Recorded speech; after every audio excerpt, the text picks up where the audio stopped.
Hello, and welcome to a Wealthy Life podcast. This episode is going to ask you the question, what did you learn from your parents? And what of what you learnt is actually relevant to you now?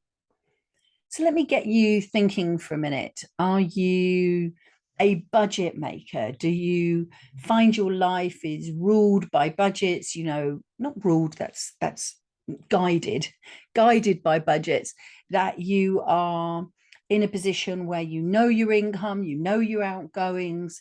Maybe you have a different account set up for your direct debits for your standard payments. Or are you more of a risk taker? So you may or may not have a budget, but actually you're quite adventurous. You just see something and you go for it. I mean, maybe that takes us up the end of the word spontaneous. Maybe you're actually spontaneous. If you want something, you buy it. You don't cast a mind as to whether that's something that you can afford, whether it's in your budget, whether it's within your financial gift, as it were, your financial position to actually buy that. And did that come from your parents, or did it come from something else? It could even have come from your grandparents. But think for a minute, how are you about everything in your life? So what have your parents taught you? And maybe for some of you, your grandparents. They have maybe become embedded in you as beliefs. Maybe they've become embedded in you as habits. Maybe you have negative thoughts around yourself, your ability, your capability of being rich or living a wealthy life. Maybe you are buoyed by the things that your parents and grandparents and peers of that time said to you.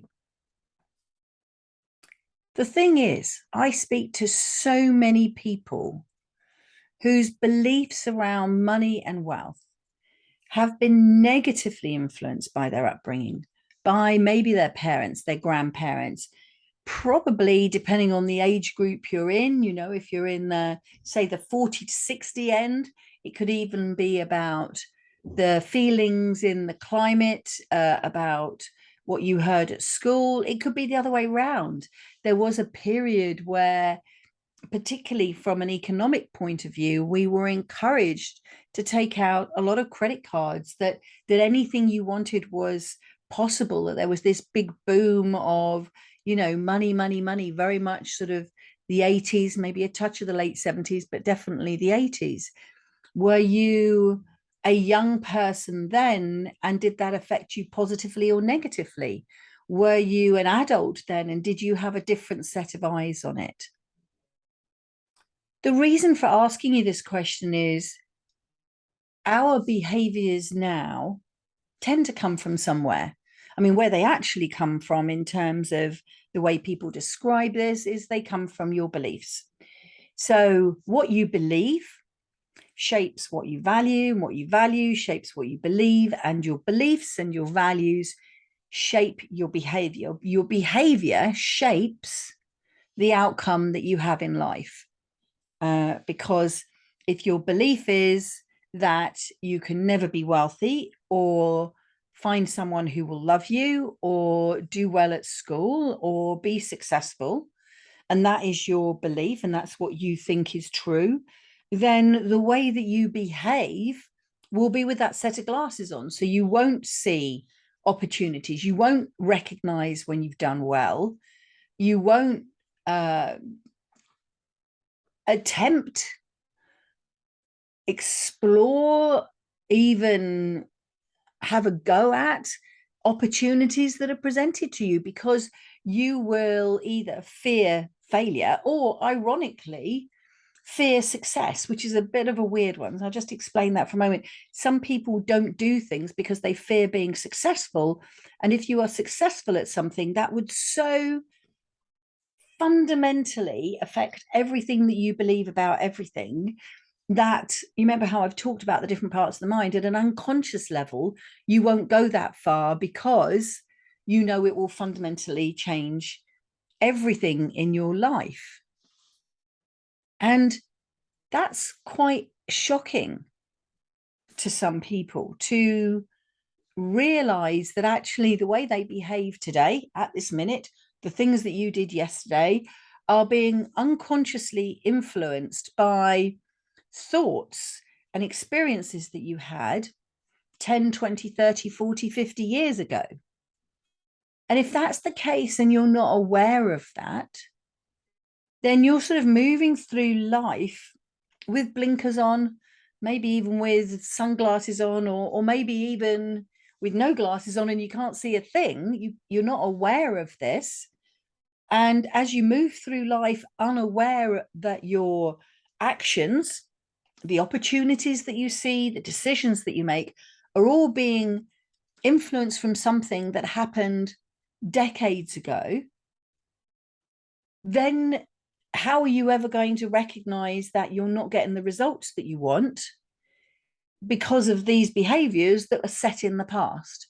And so that was why I started it with the question of, what did your parents teach you? What did you learn from your parents, particularly your parents? Because I think there's a huge emotional tie there. And you know my feelings on school, and you know that certainly for decades we've not been taught about money management, and not even being taught maths particularly well.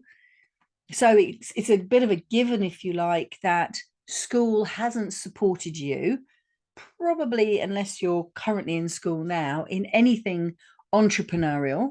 They won't have actively taught you these things. They won't have actively taught you money management, everything else. I mean, I even taught on a business degree, and there was nothing more unentrepreneurial and uninspiring than a business degree. It was very bland and functional. There was no practical exercise where we set the students off and their end of year dissertations weren't even a project on how to run a business.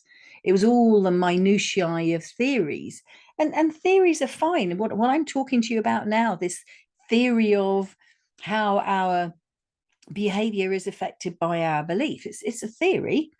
I think it's a well founded theory, but it's still a theory.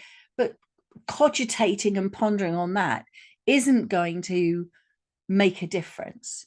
And so what I wanted to do was really bring this forward again. And I think there's been quite a lot of that in the last series of podcasts, where I'm asking you to dig back into what you're thinking and actually pull it out and have a look and go, hang on, is that really what I think? Is that really appropriate now? And is that what I want to continue thinking as I move forward? And will that support me in the endeavors that I have and the success that I want to create for myself? There's also a lot of beliefs and unconscious behaviors that can come from the political environment of the time, and also the political mood and the laws, if you like, that are put in place and everything around that. I said to you just a few minutes ago that there was a period where credit became much more widely available. If you think about probably late 80s, 90s, there was a period where interest rates were very high, and the way that lenders make decisions, or back in those days made decisions on whether you could borrow money, was actually the word affordability, although we hadn't invented that word. It was an assumption that out of your wages, so much of your wages needed to go on this, and so much of your wages needed to be spent on that. And therefore, there was this amount in the middle that they could assume could be put towards the payment of loans, mortgages, or other loans. And so there were these numbers that were created, formula, if you like, that were calculations. And I remember when I used to work in the mortgage business back in the 80s, we were looking at 2.5 or 3 times joint salary. 2.5 times a single person's salary was the max they could borrow, and 3 times joint salary, which is extraordinary now, because I remember more recently when we bought this house, I think we were able to borrow as much as 6 times joint salary, which, how does that work? So yes, people are earning a bit more, but everything else has gone up in price. So in real terms, what they're saying is, we don't worry about how much money you've got now, we're just going to lend you more. So this idea that borrowing money became more easy, has that negatively affected you? Did it negatively affect your parents? Are there specific events that happened in your grandparents' or your parents' life around money, but equally it could be around romance, it could be around health, that have affected how you think? So for example, if you had a relative die young of something that could have been avoided, let's take for example smoking. Let's say a relative smoked, they got cancer, they died young. Did that then make you very anti-smoking? Well, I suppose it depends on how emotionally connected you were to that person. Did your parents ever lose a house? Was it repossessed? Were you ever, as young children, forced to move home because your family couldn't afford it, even if they stayed together, or because of maybe a breakup? Does that influence the way you think about money, maybe even relationships, and certainly about property? So you can start to see how things in the past can influence you. But there is also this layer where you would have very definitely had sentences that you heard in amongst the family, probably again from grandparents type of age, because it was sort of a classic thing they would say. And that will have embedded itself somewhere in your belief system. Now, let's say we were all sitting in a room, and let's say there were 10 of us, and we all heard this sentence when we were 10 years old. Some of us will have that sentence go into our heads, and it will actually connect with another thought, and then connect with another thought, and then be proven by a specific activity that happened in our life very specifically, and therefore become a very hard held belief. And for another person, they might have heard that sentence and then never experienced anything to prove that sentence or that belief true. And so it doesn't matter to them. It's wandered off, and they might have a vague memory. Oh yes, I remember Grandma Jones saying it, or Auntie Sue saying it. Yeah, but that's not what I believe. So it's not linear, it's not causal, it's not if A happens, B happens. We're all individuals, you know that. But think about this sentence for a minute and just think whether this is something that you have heard. Money doesn't grow on trees. Now, I actually meant to look up before this podcast, and I'll see if I can find where the source of that comes from. But money doesn't grow on trees. Well, yes, we all know for a fact that money doesn't grow on trees. I bet you it comes from some sort of, I don't know, farming instance. Maybe somebody invested in coconuts in the Caribbean in the days when we were exploring, and the coconut harvest failed. And so the answer is, well, you were silly to invest in coconut because we know that money doesn't grow on trees. It'll be something along those lines, something historic. But actually, the irony is, before we had these new plastic notes, that money was made out of paper. And so it wasn't so much that it grew on trees, but it was actually trees that we were cutting down to make our money. Does that sentence, money doesn't grow on trees, mean anything to you? Does it mean that money is scarce? Now, if the answer is yes, it does mean money is scarce, does it then mean that you need to work harder to get money, and you are therefore motivated to work harder to get it? Or does it mean that you would have to work so hard that it's impossible, that you will never get it, and therefore you've given up? So each belief that comes along is affecting, almost like a ball in a ping pong, what are they called, the pinball machines, where you pull in an arcade, you pull this lever and this ball shoots up and it bounces off of things. And everybody can shoot that ball and it will all bounce off of different obstacles and levers that are within that machine, within that game. And that's what a thought does. It comes in, and then depending on what's already in our minds and already in our belief systems, how it bounces around. And then it will continue to bounce around as new experiences happen to us until it comes down into a slot at the bottom. And the slot is, yes, I believe, no, I don't believe. And then you go another level of the slot. And in the yes, I believe, it makes a positive difference, it makes a negative difference. And equally, in the I don't believe, it can make a positive difference or a negative difference. But if you don't understand where your thoughts come from, how are you going to understand how they've been influencing you up until now and how they may or may not be supporting you as you move forward? So what I've got for you as part of this podcast is a practical exercise, and you'll be able to download it. It's just a one-page sheet. You'll be able to open it on your phone and read the sentences and just think the answers to yourself. And in this practical exercise, which is a financial belief questionnaire, there are, I don't know, I didn't count them, maybe 15, 16 questions, simple questions that you can answer. And the answers are yes, no. But at the end of it, there are two purposes for this set of questions.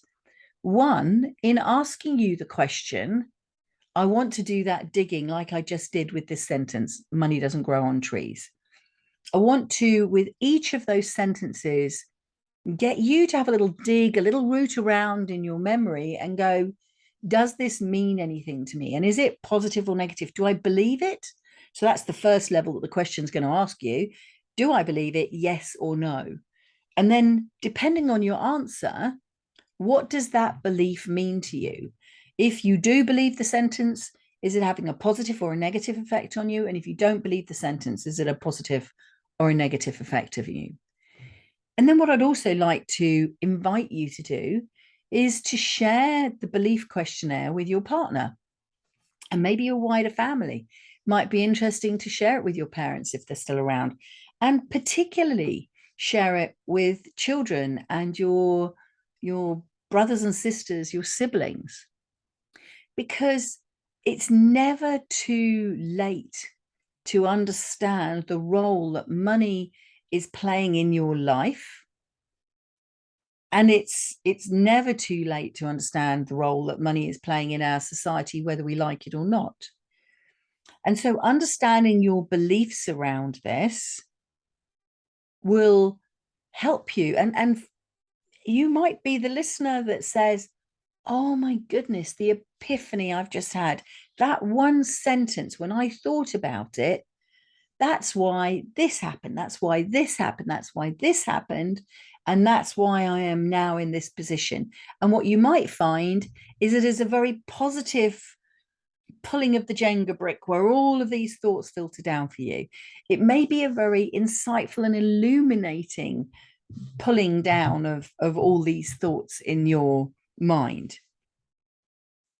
You will be more empowered at the end of this thought process than you were at the beginning of the thought process. And if you then take my invitation and do this with your partner, for example, you may, even a business partner if you wish, but your partner, someone you work with, someone you live with, you may find why as a partnership, you're pulling in opposite directions because one of you holds a belief around money does grow on trees, money doesn't grow on trees, or the fact that money doesn't grow on trees is a good thing or a bad thing. And you'd be able to then start a conversation. Because fundamentally, at the end of this, whether we like to believe this or not, we need a smarter, younger generation. And that can only come if we become a smarter generation ourselves and empower our children to become smarter about all sorts of things. The practical things like technology, the important things like maths and history, but very important things like money and how it works and how we can use it as a tool in our lives to achieve the life we want for ourselves, for our communities, for our families, for the world even. Because with the younger generation, it's going to be their work efforts. It's going to be their work efforts and their taxes that keep the world moving, that keep the world functioning. And it's going to play no small part in helping us as the current generation as we get older.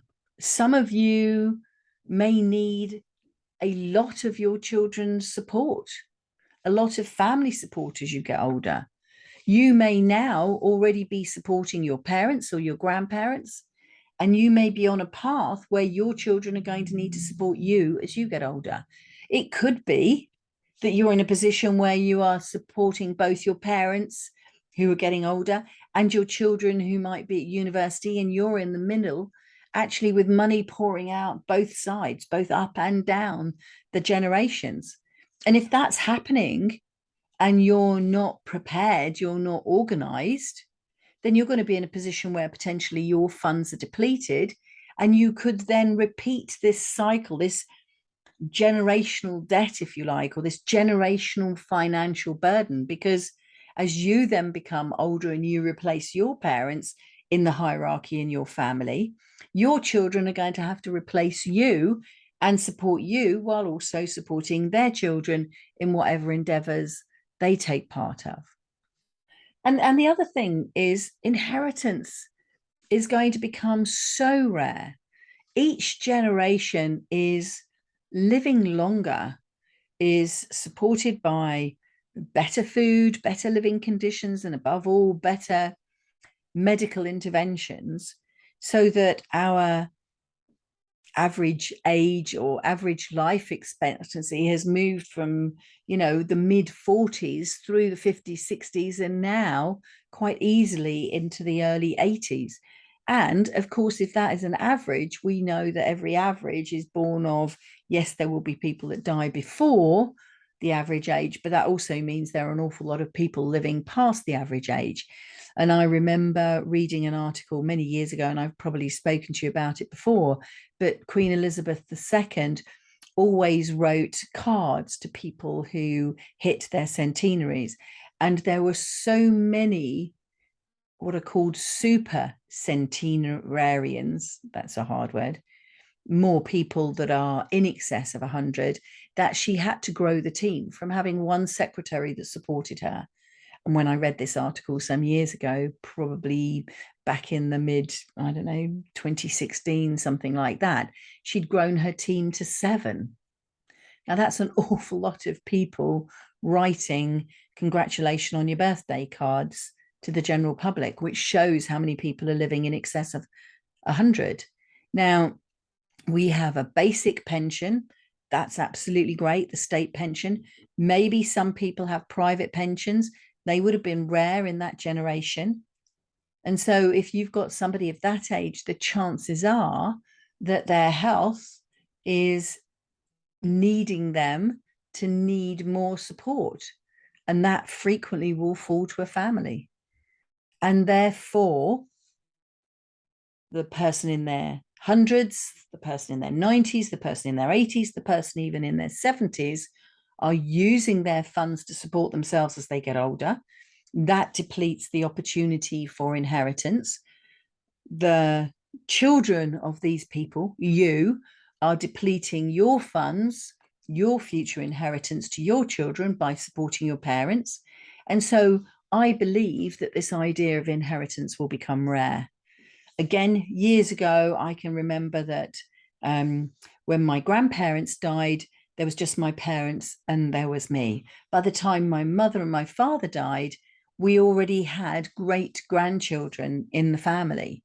How long before we can have great great grandchildren meeting their great great grandparents is? And if that's the case, if there are any funds, and now the funds will be spread down the family, you can't rely on this money coming through to then support you in the future. It's got to be something that you work on now. And your beliefs around money and life and success will be shaping your future, and they will also shape your children's future. And we need a successful generation. Being very mercenary about this, we need a successful younger generation to make sure that they are working and paying taxes if we haven't managed to change this system the way it is, and if they don't manage to come along and think up a new way of governance for the whole planet. Each generation ultimately must strive to support itself and to prepare for that lengthening older age and the needs that come with that lengthening older age. But while we're on it, and while we're on that journey to make that change in our lives, let's just make sure that we pop back and make sure that the younger generation aren't going to wait till they're in their 40s and their 50s to learn the lessons that you're learning and that we're learning now, and that they could be learning now much sooner in advance, so that they can make better informed decisions.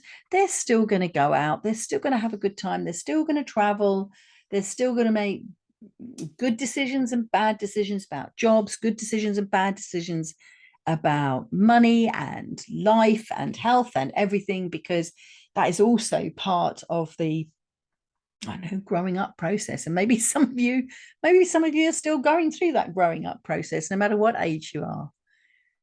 But at the end of it, we need to support our young people with everything that we learn, so that they can make better informed decisions, that they can have the advantages of the insights that we gain now. And of course, one of the insights might be that actually understanding maths is really important to your financial future and therefore to your life. And that absolutely won't motivate them, because depending on the life of your children, worrying about what they're going to do in their 40s is just as irrelevant as preparing for when they retire in their 70s or their 80s.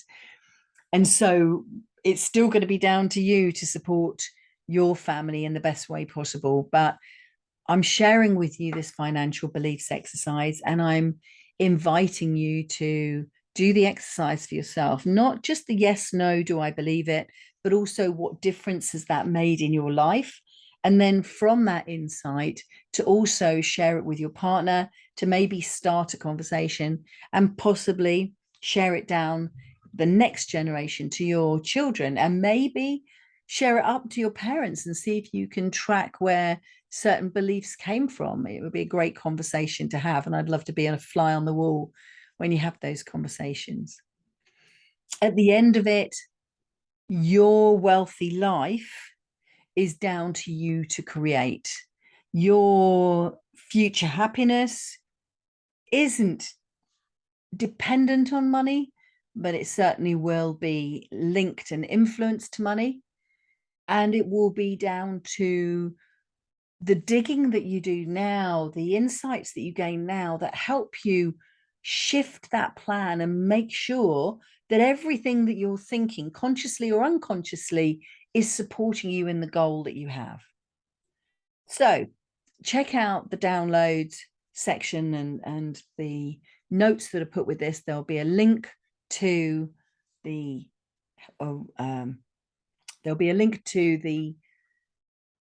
goodness me, I've forgotten what it's called. Let me say that again. There will be a link to the financial beliefs questionnaire in the downloads section for this podcast. I hope that I've given you some insight. I would love to have a conversation with you, and I'll happily have a conversation with you if you want, around your beliefs and where they've come from. I hope that you can find a way to identify the positive beliefs that you've got and to support those moving forward, and to identify any negative beliefs that you may have and let those go about whatever part of your life they are unhelpfully affecting. Let's leave it like that. So my name is Vicky Wushay, and as always, I'd like to thank you for your time listening to this podcast, A Wealthy Life, designed to help you create the life you want so that you can spend your time doing what you love with those that matter to you most. My name is Vicky Wushay, and I hope that I've been able to put a little bit more whoosh into your life And I'll look forward to speaking to you on the next podcast next week. Please make sure that you follow, that you like, and please leave a review for the podcast if you're enjoying it, which I hope you are. Take care, and I'll speak to you soon.